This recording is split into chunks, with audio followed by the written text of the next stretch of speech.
I think energy, whether even if it's a slower tempo song, an upbeat song, I think energy is often associated with fast and like partying and everything, but it's not. It can be any kind of energy for any genre, but just and to capture that in the recording, which I think is really hard, and that's what I wanted to try to do here.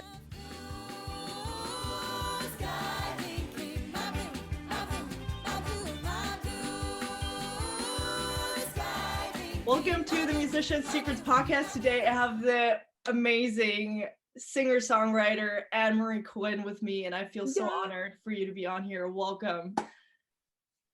Oh, thank you for having me on. This is so nice. Like this is amazing. It's just as a disclaimer, we're using Zoom, and Wi-Fi isn't best, so we'll see how this works out. You're back. Okay, that's good. Basically why I reached out is because I absolutely fell in love with your album Blue Sky Thinking. It's more, for me, it's more than just an album. You can just feel the energy, you can feel just the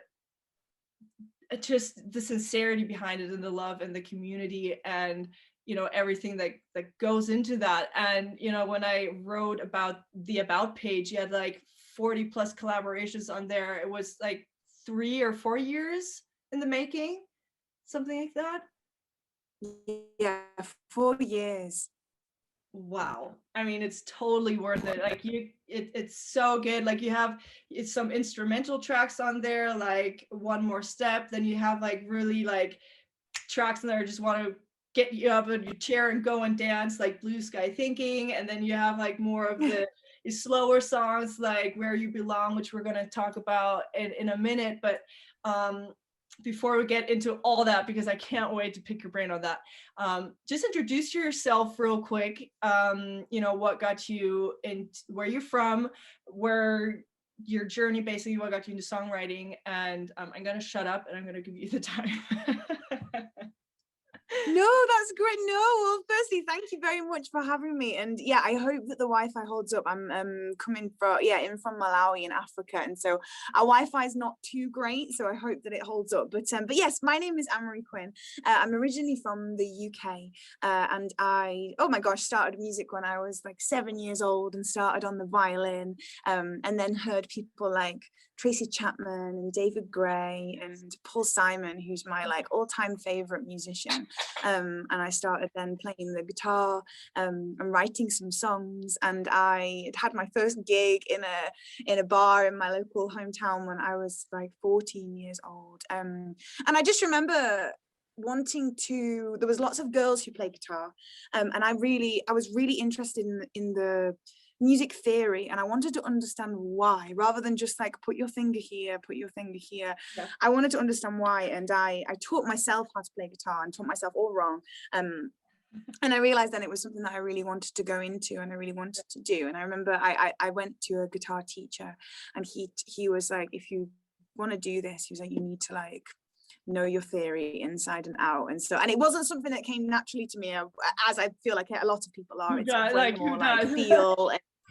Yeah, I know, right? But I was just like, okay, well, if I want to do this, I've got to like step it up and get this theory sorted out. So I dove straight into that, and I did a lot of classical guitar training and music theory, did music theory grades, and then went on to university, and I studied classical music and at Manchester University, and just loved it and had the best time. And we did I ran gospel choirs, and and just to have that, like the classical theory and the training behind it, and we did lots of like orchestral pieces and all this stuff, but you can apply those techniques to then any genre. Exactly, yeah. And that's what was so great. I did a lot of classical singing and operatic training, and just loved it. And I think that's what's important, is to explore all different types of music. So and it's also learning to speak about music rather than being like, I don't like this, or I do like this, or that sounds nice. And it's like, no, but you got like, no, you can't. And also like, if somebody else, you can't be like, oh, I really don't like them, it's not my, like, no, it's like, it's just not what you would choose to listen to. So I played a lot of music that I personally wouldn't have listened to, but I learned so much from it. And so doing the degree was amazing, had a wicked time, and then finished my degree and played all around the UK and different festivals and set myself up as a self-employed musician. And then my husband and I've been to Africa when I was 17. We went on a school trip and just fell in love with being out of my comfort zone and exploring different cultures, which is so important because you learn. It sounds so cheesy, but you learn so much. And so I knew that I would love to go and travel again. And so then my husband and I, we just got married, and we were living in the Lake District, which is in the north of England. And we there was really bad rains, and our house that we were renting was flooded. And so we were like, had no house, and we were like trying to work out, we were thinking about moving anyway. And then my husband is a teacher, and so we were just like, well, why don't we try to move abroad for a bit? I was like, we would love to go. So my husband Andy applied to all different places around the world, and I just was like, I'll work anywhere. And then we just fell upon Malawi, and it looked so much fun. And there was nothing online about music or anything. There was one festival, which is the Lake of Stars Festival, and there was nothing online about it. And I just was like, well, let's just go, and if we don't like it, we can always come home. And it was just for 2 years, which felt like forever. But now I'm like, no, we've been here for 5 years, and I've just loved every moment of it. And so that's kind of like the story of how we came to Malawi. And just had the best time, and I just got in touch with the people here at the music festival and was just like, please have me play. Like, I'm like leaving everything that I know, and it's hard, right? You build these links up, and finish university, and I started just getting on like the festival routes and the circle, and people started to get to know me, and I was like, oh, this is awesome. And then I was like, all right, see you later, I'm gonna go to Africa for a bit. But it's also, I believe it's what you make of it, and rather than waiting for people to give you a foot up or a chance, or like, no, I don't believe in luck, like you make your own luck. And so I just was like, yeah, why not? I'll go to Africa, let's go and see what we can find, and just have a good time for a bit, like why not? So that's how we got here. Wow. I mean, there's so many gems in there. I mean, my mom said there's no growth in your comfort zone and no comfort in your growth zone. So when I did the exact same thing, but I went to England because I studied in Birmingham, right? And I didn't know anyone there. Oh, fab. And I had no place to stay at the time. So I literally just got my bag and my guitar, and I went to England, and I had no idea what was expecting me. And it was except of getting married, of course, it was probably one of the best decisions I've ever made. And it's so cool. I mean, I love the English people now. It's become like a second home, and the music scene there is insane, obviously. But it's just a different connection there, and you can just feel it. It's different. So I can totally, like, if you want to grow as a person, you need to get out of your comfort zone. I cannot. Yes, definitely. Yeah. So yeah, let's talk about your album, because I just fell in love with it, and we kind of had a little chat before, and I got very emotional, so I'm kind of got it out of my system now. But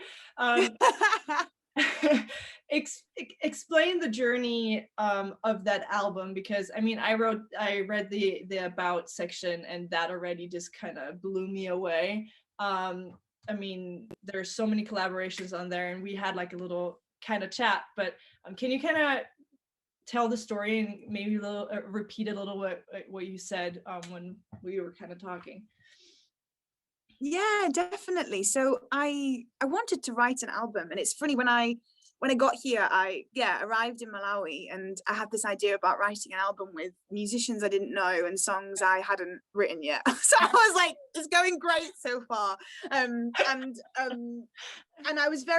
always been very aware of cultural appropriation, and making sure that I never set out to write an album that sounded African, because I'm not African, so why would I do that? But more exploring the collaboration and the merging of cultures. So taking like my style that I feel that I'm confident to say that I've stayed true to throughout the album, and adding these like vibes of the Malawian flair, rather than being like, let me try to write a song that sounds Malawian. And I think what was really important for me was that I tried to, rather than kind of just nipping it, like coming into Malawi for a little bit and getting to know, like, you know, and having like session musicians come and play. The reason why I wanted to take my time with it was because I wanted to get to know people. And I do think the best collaborations come out of things where you have been friends with people. And so you know, and that took me a while as well to get to know it from my point of view here of understanding how expat communities work, understanding like this different, like, oh, you can only do this and you can only do that, and like, well, who made these rules, and to be able to go to you know, so that took me a time to work out and to figure out. And yeah, and I never had anybody on the album that I kind of had for the sake of having. Everybody that I've got to know really well, and that I've become friends with, and we've been to people's weddings and christenings, and we've had people over, like we had everybody around on Christmas Day, and it's like genuine connections with people, rather than just for the sake of it. And that I like let to happen naturally, rather than kind of forcing anything. But also, you know, you've got to give it a good shove in the right direction as well, because if you just let it go, it'll go on for ages, right? And so a lot of I mean, when I first arrived, I started writing straight away and was just like hit by this like total culture shock. And so writing happened quite naturally. I didn't have to force any writing.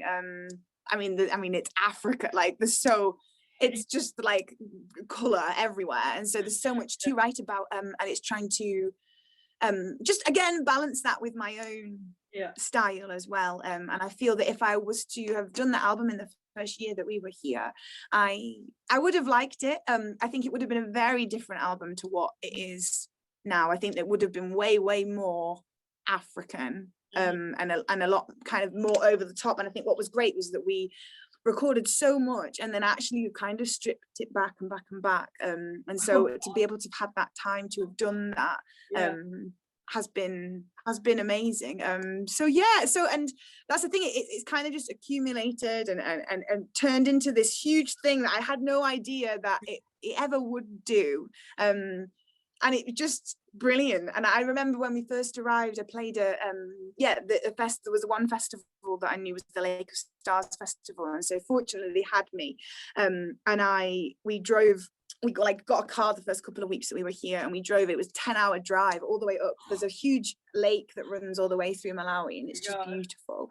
And so we like got in the car and we drove for like 10 hours and like trying to dodge like goats and like markets and all this stuff on the side of the road that my eyes just didn't feel big enough trying to take all this stuff in, which now feels so normal, where you're like, oh yeah, there's a goat.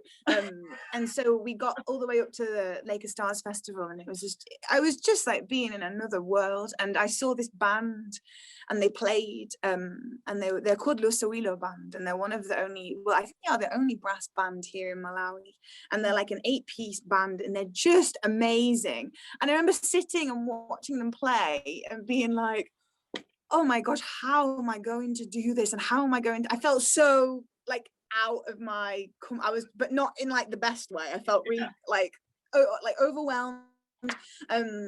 And then like fast forward to like 2.5 years later, and I recorded with Lusawilo and had them on the album, and it was just such a moment for me to be like, oh my gosh, this is great, like what full circle, and got to know everybody. And so it's trying to introduce yourself and get stuck in, but doing it in the right kind of way, and in that, personally for me, and that includes being sustainable and not kind of just coming in and going again, but getting to know people.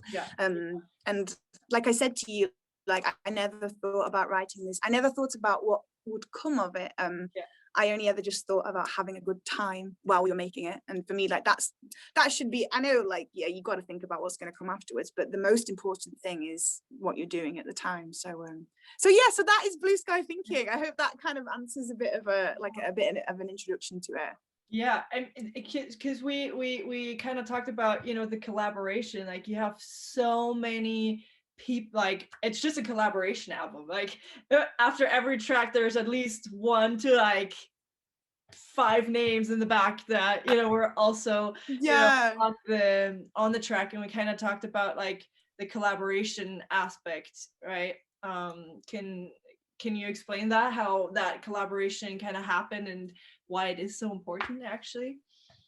Yes, definitely. And like I said, everybody that we've had on there, there's not a person that I felt I had for the sake of it. Everybody I've got to know, and I can say that I know well. And I mean, a lot of the musicians on there, we've done shows together, and a few of them we've gone on tour together. And one of the musicians, a good friend of my, Kurt Sangala, we have co-founded a charity together, the Jacaranda School for Orphans. I actually teach their music for them. So it's trying to, rather than kind of just coming in and not using people, but being like, I'm going to take what you have and put it onto my album and then go again. For me, it's just as important to promote and celebrate the Malawian musicians involved and to give them a platform. And all the songs that they have been on, I've given to them. So if they want to put on their album, that they can do. And then the studio, this is our studio here that we covered in Chitenji, that we've had people come in here, and that we've given them the chance given them the chance to record their own songs. And then we've shot music videos for different musicians in here so that they can put it up on YouTube. And it's collaboration, and it's so important. I mean, we just spoke a little bit about how, and it's not everybody, but I sometimes feel that collaboration can be seen as a weakness and that you can't do it by yourself. And I feel that's maybe more of like a Western mindset, and that you know, you look out for yourself and do everything. And that's really important. But like, you don't learn anything. And I before I came here, other than like university and kind of like being made to like go in groups and work on different pieces where like somebody's heavy metal and you're acoustic and you're like, I don't understand how this is going to work. And so it's kind of forced, whereas I never truly collaborated with anybody. And so I learned so much. And I mean, like, I spent 3 years sitting in a lecture, you know, learning classical music. And there's musicians here that I've seen, like children playing on the side of the road, these rhythms that I studied.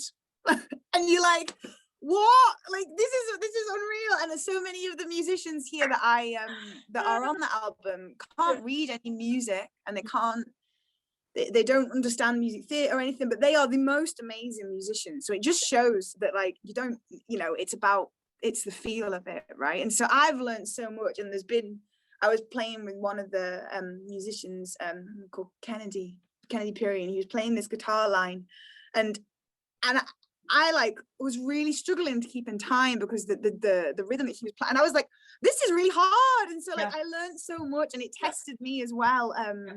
And just learn so much from these people. So yeah, collaboration is so important, and to just learn. And I think that's the thing here is Malawians, they are so desperate to learn and to do something new, and to see something from the outside, and to do like these different stuff that everybody, as soon as I met one person, it was it kind of opened the door, and it was like, you should meet this person, you should meet this person. And like it took about a year, you know, like to get to know people and to feel comfortable and to start to go out and to go to shows. And I just said yes to everything.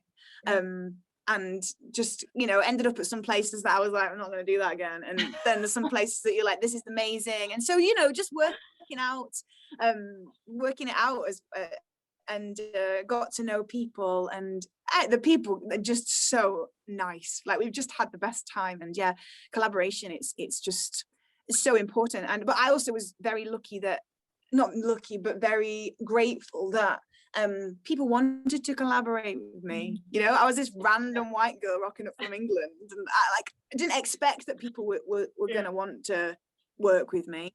So the fact that people have been so up for it, it's just been great. So yeah, collaboration all the way for sure. Yeah, no, there's a book that I read, and this one sentence has hit me, and he said, success is a team sport.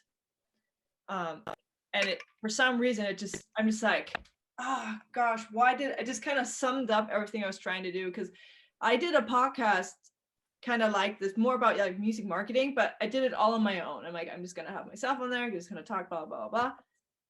Flopped, didn't do much. This podcast I started just for fun. I'm like, I'm gonna have all these different musicians on here, I'm gonna give them a platform, coming from a place of service. Like, how can I help? How can I serve? What can I give before I ask for anything in return?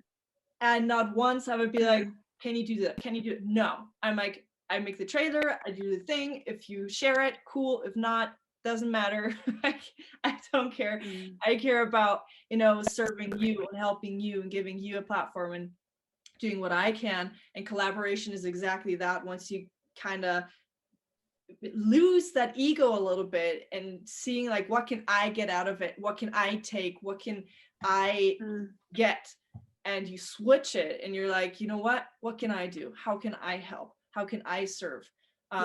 It completely changed the game, and the podcast has become way bigger than what I thought it would become. And I think that's kind of what you feel with your album. And I could just feel that this album was more than just an album that you put out. And you could just feel the energy and the excitement and the love and the collaborate. You could just, I don't know, you could just feel it in all the tracks. And I'm just like, this is a complete game changer. I need to have you on here. I mean, I hope you say yes. And here we are. And you can just feel that it is more. Oh, that's so nice. It just changed everything for me. The album was just more than just 14 tracks. I got 14. Yeah, 14. See, still got it. But collaboration just changes everything. And I think that's, I can definitely relate to that. And I think you kind of got to see that change as well when you shift that perspective from the taking environment to the giving and the serving environment. So definitely. And that's where you learn. And I think it's that the feeling of sharing and what you can, and it's when you do like give and share and what you're putting out, it doesn't mean that you're any less serving yourself, because like it's still great to be able to promote what you're doing. And that's so good. And I remember when we very first arrived here, we were also trying to navigate living in a third world country and the difficulties that has for, I mean, I can't, and I still would never ever I can never understand how people live here and how they manage to get through the things that they get through. But it was for me trying to understand that there's only so much, like when we first arrived, we often had times where we would give a lot away financially to different things, because we just were so shocked by stuff we were seeing. And and we realized very fast that this is not a sustainable way that we can keep going. And so like if you look after you have to look after yourself, and then once your cup is full, then you can then go and help others. And so we very quickly worked out that we need like a sustainable way to be able to help, and rather than trying to kind of like think you can fix stuff really fast. And it's also, you don't want that kind of like white savior syndrome of being like, I've gone to Africa and like I'm gonna help everything. You're like, no, like you need to know where you are, know your place, and know like what you can do. And that's why it's really important to pick a few things and to do it really well. And so like what you were saying about the collaboration and the giving, it's not just in your work, but it should be almost like a way of life, and to connect and to do something, I guess something bigger than just like working and everything should be a collaboration, but done in a way that doesn't drain you. It should be something that can uplift like everybody, including yourself. So it's really important. Exactly. Like, don't keep giving and the other one's just taking. Like, that's an unhealthy relationship, work-life balance. Like, I'm not saying that, like you said, make sure your cup is full first, and then when it overflows, you can go and share. But if your glass is empty, there's nothing to share. Yeah, exactly. And that's why, it's very well me sitting and being like, collaborations awesome, blah, blah, blah. But like you have to look after yourself as well, and then you can, you know, do others. So it's a balance of everything. But I do believe that my mom and dad have always said, like, you know, the good people always find each other. And I've met some incredible musicians here that like you're just like, oh, we're gonna play together for ages, like, you know, when you meet those people and you connect. But it takes time, and it's like your good friends, you know, you can count them on one hand. So yeah, no, it's collaboration is everything. For the album, is there because there are 14 tracks on there, and you have like I said, there's so many different like you have an instrumental track on there, then you have really fast, like really just dance tracks, and you have more tracks that get you thinking, and where you can, you know, one I personally connected with was Where You Belong. Is there, I mean, it's hard to kind of pick, but is there like a specific like track or lyric, or, you know, even just instrumental where you're like, that is very special and dear to my heart? Yeah, I don't know. Yeah, good question. Yeah, no, well, thank you. I'm glad that you like, I wanted to do a mix of different not genres, because it's a similar genre, but like styles. And I'm trying to, like, I don't know, just for me, I really love to push the boundaries of rather than just a singer-songwriter being known for kind of similar, like all the way through the album is lots of similar songs after another, which is, that's what you're going for, then awesome. But I really love to be able to use the guitar as a that you can kind of create a whole band out of one guitar, and you can use obviously the bass strings, right? You can like play that as a bass guitar, or you can use your you know, exactly. So it's trying to take it, rather than just like, not just a singer-songwriter, but to take that genre and then to like excel it and into just something that was just different.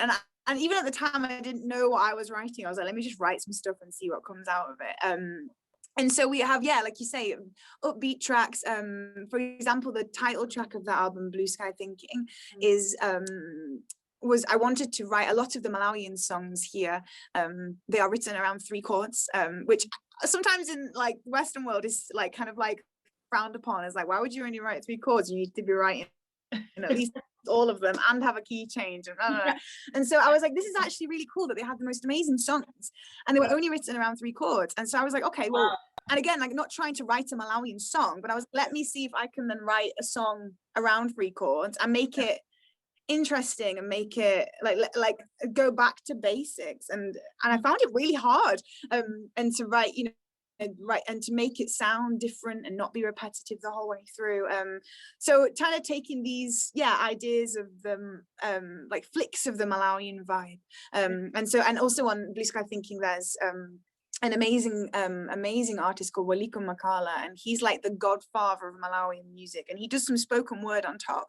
And we took the often here in the city, we live in the city here, and they have like pickup trucks, and on the back of pickup trucks they have speakers, and they'll kind of like put like either adverts or you know, if there's something going on in the city that weekend, they'll like drive around with the music on the back of pickup trucks. And so we took that sound and we added that sound, like the kind of like crispy speaker sound, onto his vocals. So it's like his vocals are on the back of the pickup truck. And so we tried to just like add these few little flicks in of Malawi. And so so that's kind of like this full sound. And then we have, like you said, the songs like Where You Belong, and I'm so glad you like that song. And I tried to write, trying to write a lot about Malawi, and about how just so beautiful Malawi is, but also from my experiences of like, Malawi's not where I'm from, and trying to write and to document the feeling of, I mean, you know, because you've lived in one country, moved to another country, and so you create these roots that you had no idea you would make and that you would feel for people or a place. And so trying to just balance that feeling of missing home, but also focusing on where we are now, and like that's the most important thing. And trying to, and there's, like you say, there's a one of the lyrics in the song Osidandola, which means it means no worries in Chichewa. And when I first arrived here, I was like, okay, I need to write a song that will have some kind of hook line, doesn't have too many lyrics, that no matter where you're from and your language, that people, like everybody can sing, right? And so the and I didn't speak Chichewa at the time. I speak better now, but at the time, I didn't know. So I was like, okay, I've heard this song, this word. So I was like, let me write this word in. And so like to be able to then go to festivals and to play this song and have these Malawian people, it breaks down boundaries, and it breaks down it doesn't matter your skin color, it doesn't matter where you're from, that everybody can sing and play these songs together. And there's one line in the song which says, and sometimes I think, what have I done to spend this time away in this fleeting visit we have here on earth. And it just talks about, like, I remember when we left, and I just remember thinking like, oh my gosh, like I'm so close with my family and my friends, and it felt quite a selfish thing to leave. And I remember feeling like, but okay, if we are going to leave, then we need to make the absolute most of it, so that it was worth leaving for. And so that's kind of that message. And there's a lot of lyrics that that do kind of hint on the same thing, especially in Where You Belong. And the bit that says like, I am a guest here, and for now all we have is this moment. And so trying to just to comment on that, and but I don't want to sound like I really miss home and I'm sad about my home, because I'm not. So it's trying to bring a bit of that in without and that's hard, sometimes you would wake up and I really miss home, but then it's like, but you feel guilty for saying that because you're in Malawi and there's like elephants an hour away, and it's hard. It's hard for anybody, I think, whether you moved an hour away from home, you feel guilty saying that you're missing home. But it's fine, and you just have to feel. And I mean, I'm so grateful to have music as an outlet, and I can write, and that's how I express. So I feel like I rambled a bit, but I hope that kind of answers your question about a couple of the lyrics. No, I'm a lyric person, so I think that's why I just kind of connected to that, because I kind of saw myself in them, because I'm like, oh my gosh, I know what that feels like when it's a different country, a different culture. Luckily I didn't have to learn a new language, not that much. It kind of took me a while to kind of get used to like the British and terminologies and the sarcasm. British is a whole other language, especially if you're in Birmingham. You get like accents and everything. It's a lot. The Brummie accent, that's that it did take me a little bit to kind of figure that out, but once I did, I just love the English people. I can sincerely say, like, I miss the sarcasm now. I miss like the cheekiness, like the English cheeky thing, and it just like I said, it became like a second home to me. And you do kind of feel guilty because you do feel homesick sometimes. I just like, sometimes I would be on the phone with my mom and I just cry hearing her voice, because I was just like, I was fine doing my thing, and then my mom calls and I just hear her, "Hey Alise, how are you doing?" And I'm just like bawling my eyes out, because I have I hear you. Such a long time. And and you kind of feel like you're a brat when you're like, oh, I have this good thing, but I kind of want this, and I'm homesick for that. So I totally relate to that. And so I think that's why that song in particular kind of struck a chord, because I'm just like, I know what that feels like. But that's what's great, and that's what's so lovely about, and what I always try to do when I do write, is to give the song obviously the feeling that I would like to bring to it, but give the lyrics and the song enough space for people to add their own. And surely, I mean, that's songwriting, right? Is to be able to add your own, for the listener to add their own feeling in. And like I say, whether you've moved from like the UK to Africa, or whether you moved from one side of England to the other side of England, like you're still moving, and you're still like away from something that you are familiar with. So it's great. And that's people listen to music as an escape. And so I'm glad to hear that you enjoyed that song. No, I mean there were many, like all the tracks are just really good, but for some reason it's because I kind of was going, or I did something very similar. I just, that I think that's why I was just like kind of like, oh, okay. I know Yeah, what that's you're saying. great. That's Yeah, awesome. but I mean the entire album, it just feels, it feels more than an album. I mean, I keep saying it, but I think that's why it just impressed me so much. I'm like, oh, I'll just listen to this album, and then I clicked, play, and I'm just like, this is not an album. This is way more than just Oh, music now. Like, it's leveled up. And so I'm a big believer in the real, we kind of talked about that privately, but like the real power of music, because like I said, I was completely oblivious to that. It kind of, my wake up call was when I was like really depressed, and I kind of needed a way to get out of that. Music was the tool where I'm just like, oh my gosh, this is more than just something that's in the background and on the radio, but like there's a real power behind it. And um, an album called Unbreakable Smile by Tori Kelly, I call that the album that saved my life. What are kind of your feelings? You kind of talked about that before, but so everyone can kind of have like a kind of have something from that. yeah. No, I mean, well, I mean, the power of music, and like I say, with the lyrics, to be able to add your own feelings into it. And I just remember, I mean, one of my most like favorite artists is Paul Simon. I remember when I grew up, and my mum and dad would put on all different music, and we had Paul Simon on in our house so much. And I remember I didn't understand. I just remember having these like rush of emotions when you're listening to something. And like what we talked about before, I think what's amazing about music is that you out of all the art forms, you can't see it, and that's what like blows my mind about it, is something that you can't see brings so much emotion and power, and it's just so special. And I think if you can then find people who feel the same way about it, everybody has to pay the rent, everybody has to buy food, but like, Yeah. if as long as that is covered, and then you can take the time to be able to work with people who feel similar, but that's life, isn't it, working out with people um who are similar to you, and who have the same values as you. But yeah, music it's powerful, and it can bring people together, and I mean, I know that that's what happened here, wherever you're from. I mean, there would have been so many people here that I wouldn't have met, because I would have had the opportunity to, but you have things like, I just think the two things are like music and football. Yeah. And you have this common denominator that breaks down these barriers. And like, I'll rock up to a place and we'll like get my guitar out at some like at jam sessions and things, and then people are like, oh my gosh, you play guitar, and then you start talking, and like it connects people. But it connects people when you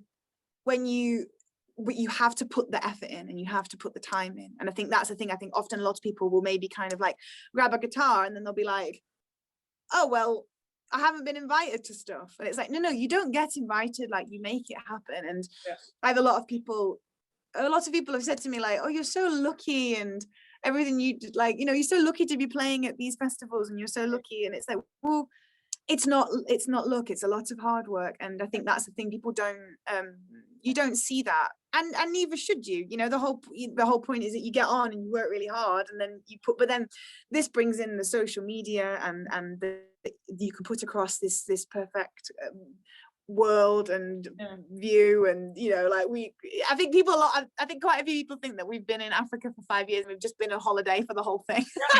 And we're like, oh, every weekend I'm like going to see an elephant, and it's not, it's a lot of it's hard work, and it definitely is.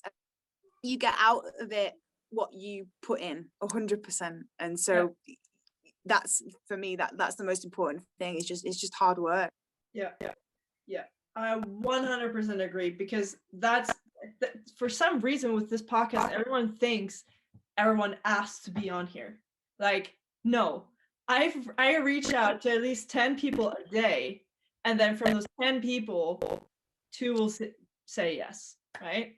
Or I'll have, Yes, exactly. I already go in with that expectation of, okay, I have to contact way more musicians and to have a couple of them to say yes, right? And nobody, I mean, there were like 2 or 3 that then reached out because they saw it on somebody else's Instagram. But this is like I've already have 30 plus episodes out, and from those 30 plus, I've got 2 or 3 episodes where they've reached out to me. The other ones I've all reached out on my own, right? And everyone just thinks it just comes. They're like, oh, everyone wants to be on here. I'm like, yeah. Oh. I have to put in the work. Like you exactly what. No, it takes a lot of work. I documented a lot of the album, and we did videos and photos, and we've done stories behind the songs and all this stuff to show that there's a whole thing. It's not just the album. And I think that like it's important to be able to put that across. And that's I guess what is then the power of social media is that you can use it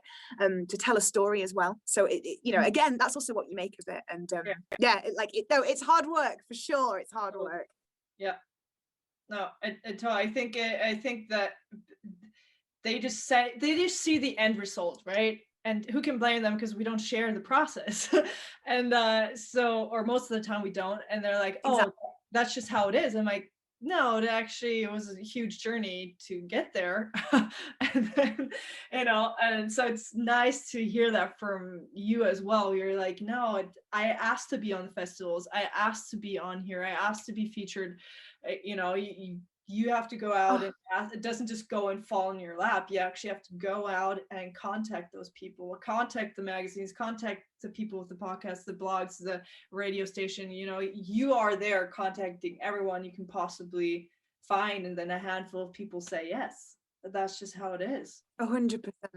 Yeah, that's it. But I always feel that you find the best people, and if people aren't interested or say no, then that's fine, and it's not meant to be, and it's not the right place and time. And I think you have to be very calm, and you have to have a lot of like peace to be able to do it, and nothing is personal, and it just, you go where you're supposed to go, and it'll get found by who it's meant to be found by, like yourself, and people who really care and who take the time to listen and to understand about your podcast, and also for example the album, to understand that there's a lot more behind it. And if people have the time to take the time to read about it, then you will have so much more of a connection with the songs and understand about it. And so that's the thing, you could have like 20 yes people, but it's actually better to have 2 or 3 people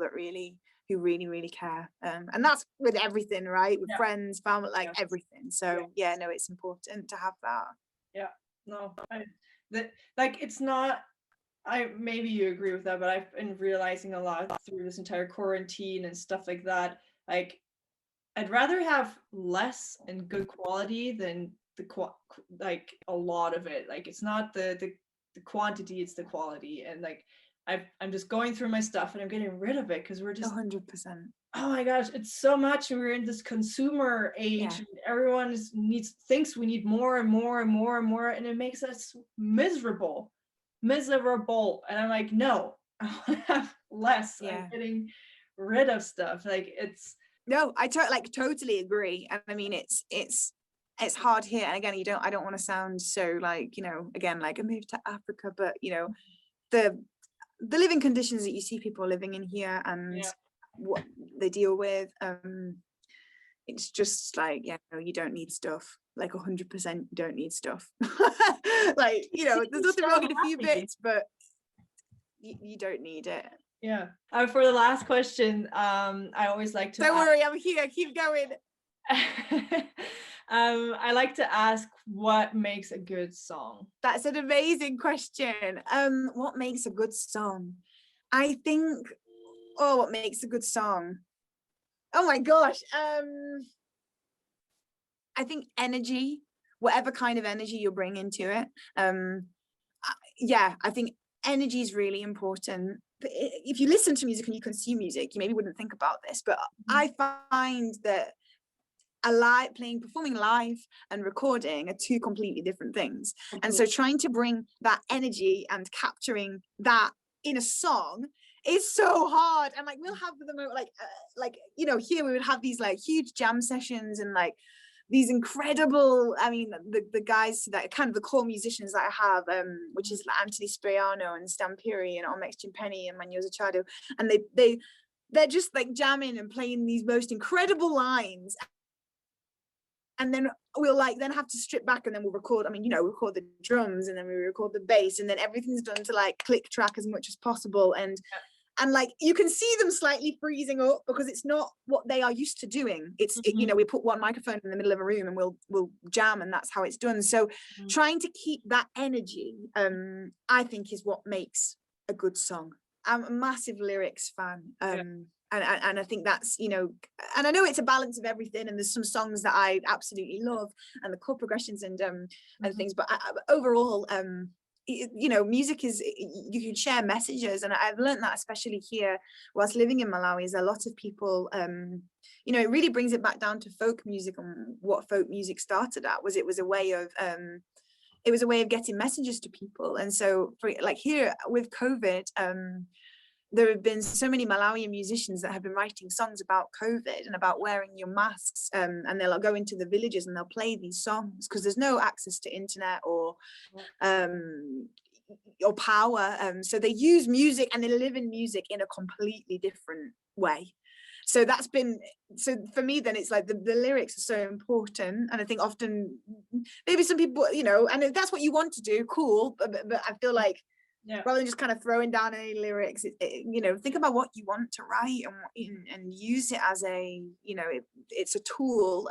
The co-founder of Music Against Malaria here, and so we write a lot of music and messages about malaria and how to prevent malaria. And you know, you can use music as rather than writing it, because you know, people don't have access to newspapers or the internet, and so to use that, the lyrics are so important.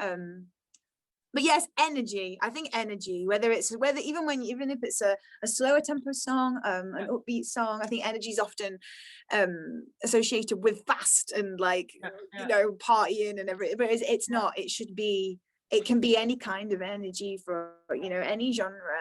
But just and to capture that in the recording, which I think is really hard, and that's what I wanted to try to do here. I mean, we recorded this album in this room, and the vocal booths we have over here, we've got foam and chitenji, and I mean, it's not a squeaky studio, it's a studio that we built in Africa, but we're trying to get that balance between that capturing that like raw energy, but also having the quality of it as well. So, you know, it's a balance between the two. We don't have access to the studios that you would have in the Western world here, but we do have access to the most incredible musicians. So it's trying to balance it out. So my answer is energy, and I've done a very long-winded way to get to it, but I hope that makes sense. No problem at all. No, that makes total sense. And I think you did a really good job. I think that I mean, at least I was able to feel that energy, you know. It wasn't just like, oh, just another album, because it is hard. Like you said, it's like capturing that in just an MP3 file is hard, because that's the only thing that you can like feel or listen to, right? It's not like a live performance where you can just feed off of the crowd, and you know, and the crowd feeds off of each other, and you kind of build that energy kind of naturally. You don't have that, and now I'm just like, oh yeah, of course. Like you're totally right. It's so hard to capture that energy, that emotion, just in a MP3 file or a WAV file in the beginning, and you know, get that across. And I think you're right. You're right. No, you're right. Well, thank you. But and also just like to that point as well about it's so hard capturing that, but it's also trying to capture people's attention, right? Because now more than ever, things are fast, and you have TikTok videos that are like, what, 15 seconds? Uh, And so it's like, right, okay, well, yes. why would somebody then want to sit and listen to an album for 14 songs Yeah. and then also take the time to find out and read about the album? Like, people don't have time for that anymore, or apparently don't have time for that. Yeah. So it's trying to bring that energy and to bring something different and to hopefully capture the, you know, attention of somebody. And so yeah, energy is so important. Like, so yeah, that's my answer. So thank you for taking the time to listen to the album and to the whole thing. Like, Yeah. that means such a lot to me as some, you know, the person who created. It's great to hear that people have like taken the time. It feels weird, like, but it's you know, how awesome. Yeah, I mean, you made it easy for me to listen to it, and like it was just addictive. I'm like, oh, the next track. Okay, it's already over. Then I'm like, okay, play it again. Oh. Next track. So thank you again, like, for just everything that you're doing. It really, like, thank you for putting out like really amazing. I don't even want to say music, because it's so much more than music to me. Like, it's really like capturing the entire journey, and you know, everything, like through the collaboration and everything. Like, you've made it more than just an album, and I just want to thank you really from the bottom of my heart for doing that. And I want to just support you in any way I can, even if it's just in little things. And you know, but you know, I hope this you continue doing what you're doing, and you just, you know, I just can't speak highly enough of you and what you're doing. So everyone go and listen to the album, because it is amazing.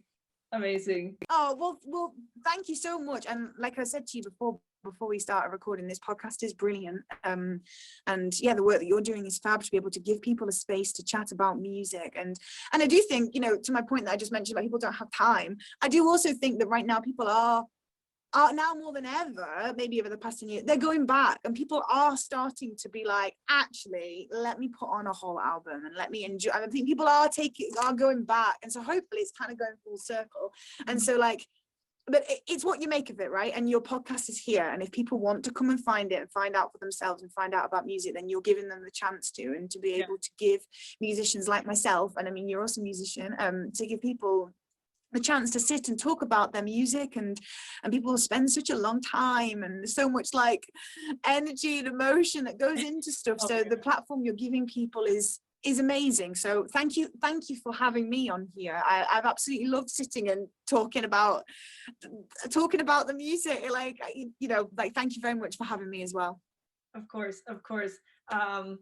The very last thing, where can people find you? Because they should. Where's your social media at? Where the, you know, Spotify, where can they find you? Yeah, it's amazing. So you can find me I'm on Facebook, Instagram, Twitter, everything you need to be on. My handle is Annemarie Quinn. And then I have a website, which is www.annemariequinn.co.uk, where you can find out like everything about the album, from the recording sessions to power cuts to monkeys running up and down on the roof. Like, we've taken videos and we've documented everything that we did. And we recorded it in different locations all around Malawi, and packed up the car, and we had like the best time. So you can find out so much more about the album on the website, and the album is available on all major platforms, so Spotify, iTunes, all on that. So yeah, I just hope that you enjoy listening to it as much as we love creating it. So thank you very much. Yeah. So I'll link everything up below, so people will have no trouble finding your stuff at all. So Blue Sky Thinking is out. It's everywhere. It's amazing. Go and listen to it. And thank you again so much for being on here. Thank you so much. See you later. Thank you for listening to the Musician's Secrets podcast. I'm your host, Alise Koa. I hope you got to learn something new about producing or songwriting or mental health when it comes to making music, the fears that most musicians have when making music. So everything that's behind the scenes, behind making music, you will learn it here, because I am basically talking to anyone that makes music all around the world. So I have a great privilege to learn all of that, and I can't wait to share it with you all. So follow this podcast if you enjoyed what you heard today.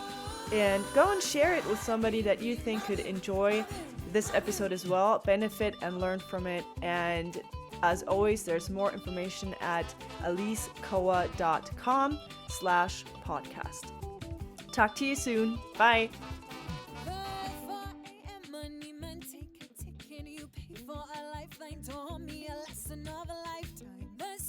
Changes corner to corner.